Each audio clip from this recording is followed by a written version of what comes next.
very important aspect in life, Ram, we always felt, or I felt personally, is the communication skill. What are tips for them to communicate better? I read in the papers that this was a huge problem for our engineering graduates and those from these colleges. And now they're teaching soft skills. It's not just your English, your ability to communicate in English or Tamil or Hindi. Some people do it better than others. But it is also teaching them to think. Indeed, we have said, on the desk, sometimes the pressure is so great that you have no time to think.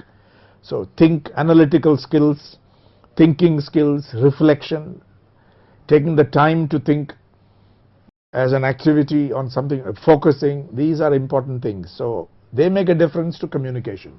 But communication per se, the best writers have taught that a long time ago. People like R.K. Narayan in India. The art of economy, don't go on and on. And you got to be short, you got to be simple, you got to be focused.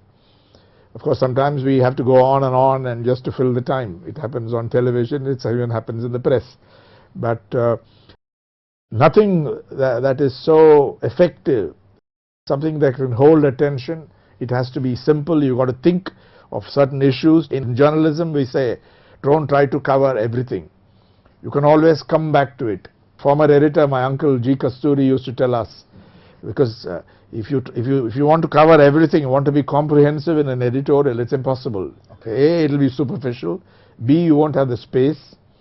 And C, you won't have the time to do the editorial. So if you think this is an important issue, remind yourself, I can always come back to it. The same thing applies in communication. It's for the occasion. If you do a PowerPoint presentation, I don't have to show off my knowledge. I got to be very specific and focused. PowerPoint is not meant to just put out slides with a lot of text and then you read it out.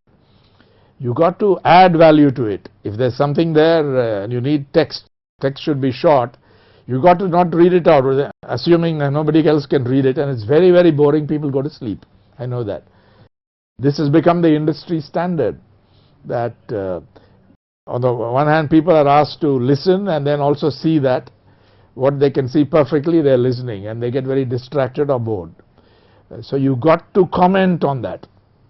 If it's say a typical PowerPoint or keynote presentation, these are things that have to be remembered. Above all, keep it simple, keep it focused, and don't try to show off in terms of communication skills. Youngsters and even others tend to go for flowery language, which exaggerates and so on. I've done it in the past. Anybody does it, but over the years, you learn that you have to be economical. You got to pare down. I think it was Jonathan Swift. I read it a long time ago when I was doing some writing on R.K. Narayan. What he calls the art of omission. If you know the art of omission, he says there's nothing else. That's the greatest skill you can learn. A long time ago, and my friend R.K. Narayan, the writer, was almost born with it. When he started as a writer, he knew what to omit.